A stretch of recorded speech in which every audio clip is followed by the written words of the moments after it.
I can't even fucking see on these fucking things.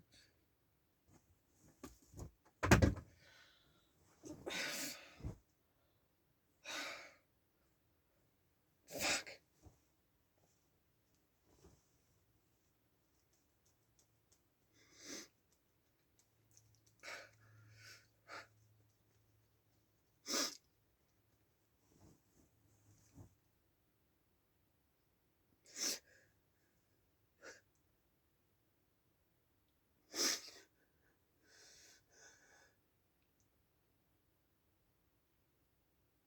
Get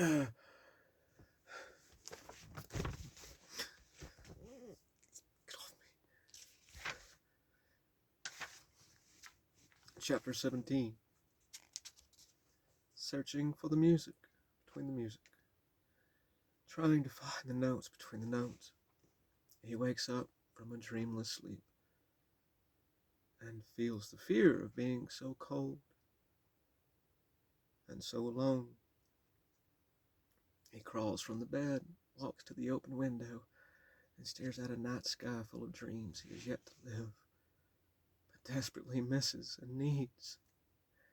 Glancing down at the window seat, he notices the open journal and the words scribbled in hectic script.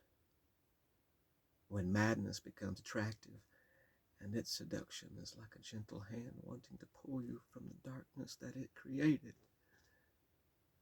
He glances over at the bed and she is sleeping. If a heart could stop the clock.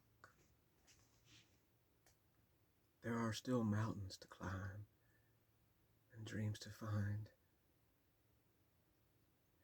And forgotten songs to sing. Placing the poem underneath her fingertips, he kisses her like a gentle breeze flowing over perfect skin on a beautiful day, and heads to the shower to wash his fears away. He slid the shower curtain back, and with a deep, disgusted grunt, he sighed very heavily. On one wall, written in black Sharpie in big hectic words, was, "This is the place where memory fades." On another wall, pull me back again, because I am a savior, as you saved me from being without you. Because I am standing on the edge of my sanity and my madness, and I just do not know which way to turn.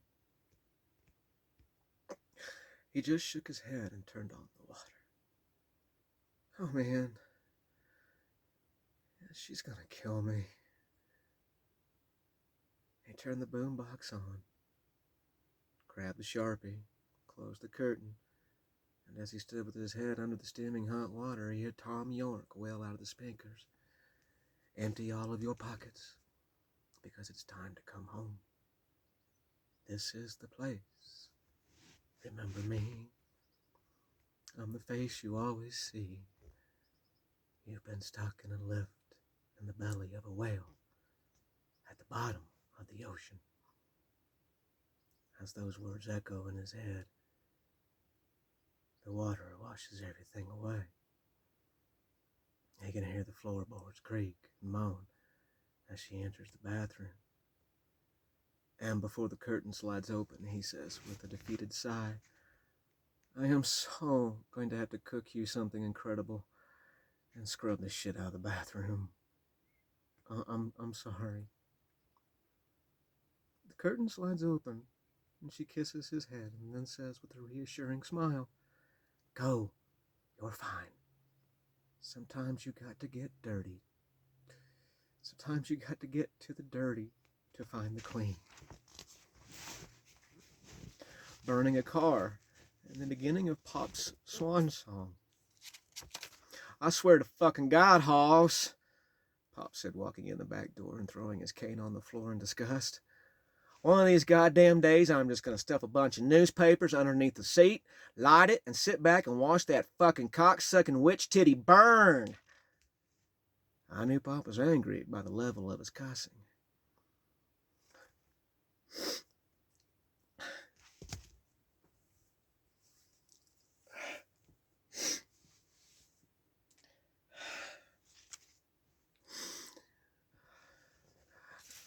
I knew not to laugh when he was this pissed, but the only image I could see in my head was trying to figure out just what a fucking cocksucking witch titty looked like, sounded like, and how was it even possible?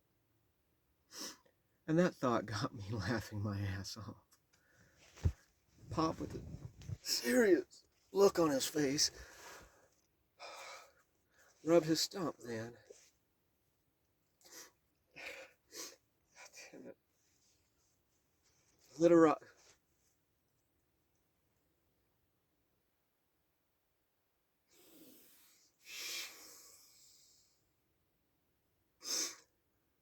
Pop, with a serious look on his face, rubbed his stump then, lit a Raleigh, and said, "What skull-fucking Catholic baby during a winter storm do you think is funny?" I laughed even harder and explained why I was laughing. After a cigarette, Pop calmed down and laughed as well. I honestly believe many of my friends in Devon's side didn't come over because they enjoyed my company. They actually freaking came over to watch me and my crazy-ass grandfather interact with one another. No matter how messed up their home life may have been, it wasn't nearly as bizarre as my house. It was like a carnival, because you had no idea what was going to happen. But it was exciting on some sort of surreal level.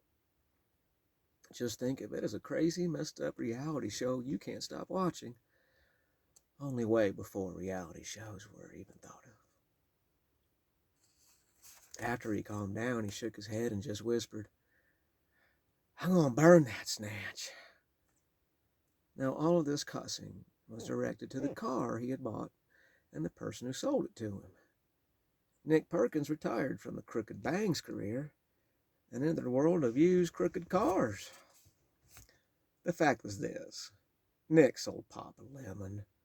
The thing was falling apart as Pop Snail drove it around Devon's side, and there was nothing Pop could do about it. And I don't believe he's actually pissed about the car. He was once a dealer, and he was once a car dealer, and he also was a bootlegger, and he was a lot of things. Anyway, he was once a car dealer, and I'm quite certain Pop sold a lemon or two in his life. Hell, he may have even sold a lemon to Nick, and Nick was now getting him back. The reason he was really pissed was Nick got one over on him, and it just burned him to no end that he couldn't get even. I'd heard the threat of how he...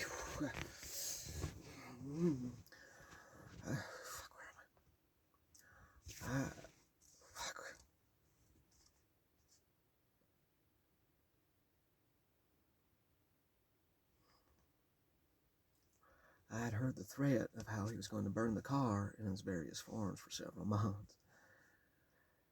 He would walk around the house and create various grumbles of cuss words to match how much he hated the car. A big pile of fucking shit stacked on shit with more shit steaming on the goddamn side. Now, Pop was crazy. This I knew. There were so many things I did not know about him and only found out after he had passed away.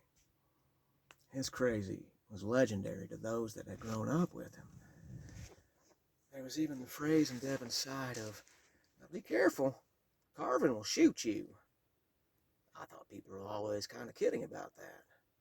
No, they were not kidding. If you pissed Pop off enough, he would actually try to shoot you. We had plenty of fucking guns. Thankfully, he moved so slow that whenever he was going to the gun rack, there was someone around with more speed and a level head to stop him. He was so crazy that when he got back from the war, his arm hurt so bad. It wasn't a stump. They actually left more of it. And he sat at the kitchen table, got drunk, and grabbed a shotgun and tried to blow his arm off. The debris of that arm apparently splattered all over my Uncle Lyle when he was a baby. Like I said, our family. I knew Pop had it in him when he was drinking to be this crazy. But I didn't really think he would do anything drastic when he was sober. The news came to me during an after-school basketball game. As I came out of the locker room, the principal was waiting for me. The man was a giant that I both respected and feared. It seems he knew everything about me, both good and bad. I was always terrified whenever he gave me his full attention. Praise from that man could elevate you to a level of maturity you never knew existed inside of you. But being reprimanded from that man would make you feel like you just dropped back 3 grades and wish you could find a corner to suck your thumb and vanish. The only warning you had of this reprimand occurring was that his forehead would glow red like a warning light, telling you should tread carefully. I immediately looked at his forehead, and I was in the clear. He had his arms crossed, and a genuine look of concern on his face that I knew whatever news he was about to give me, it was about Pop, and it wouldn't be good. We had done this dance several times before. I walked up to Mr. Miller and sighed. Something happened to Pop, didn't it?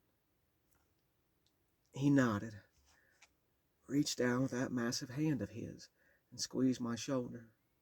You need to get home. There's been a fire. Grandfather's okay, just shaking up, but he needs you right now. I nodded, said thank you, and headed out of the gymnasium, and home to see how much damage had been done. After living with him for 3 years, come here, Pooh. Make sure that page doesn't flip. After living with him for 3 years, it took a lot for Pop to rattle me. Walking home, I shook my head and couldn't help but laugh. I tried to crawl into his head and figure out what he was thinking, and I could actually see and hear him walking out to the car, all pissed off, newspaper tucked under his stump, so mad he could barely walk straight from trembling so bad, and saying, I'll teach that cocksucking, hump-rubbing, small-peckered son-of-a-bitch, oh yeah, I fucking will. As I walked up to the house, I stopped and just stared. He did more than burn the freaking car. He burned the car, the carport, and the shed attached to it. Hell, he almost caught the house on fire. Holy shit, I whispered. My neighbor came out of her house, walked over and stood next to me. She smelled like smoke, and she was still wearing her cheerleader uniform. Her face and the outfit were stained black. He set the car on fire, she said, standing next to me and laughing with a little nervousness to it. I was heading to the game when I looked over and saw smoke coming out of the car. I saw him struggling to get out. His foot got stuck underneath the gas pedal. We both just stared at the aftermath for a second or two. I kept pulling and pulling on his leg, and the flames, they started to spread. She laughed again like she was trying to hold it together. He was cussing and smacking the flames that were starting to come up through the seat. Finally, he told me to take the fucking shoe off. I don't know why I didn't think of that at first. Scared, I guess. We got out of the car just as the flames reached the driver's side. We stood there for a little bit longer, just staring. Thank you, I said with the same nervous laugh she had. She nodded. The fire truck just did leave. I need to get in the shower. Who won the game? She asked. We did, 45 to 30, I said. I really was surprised by how calm I was. Good.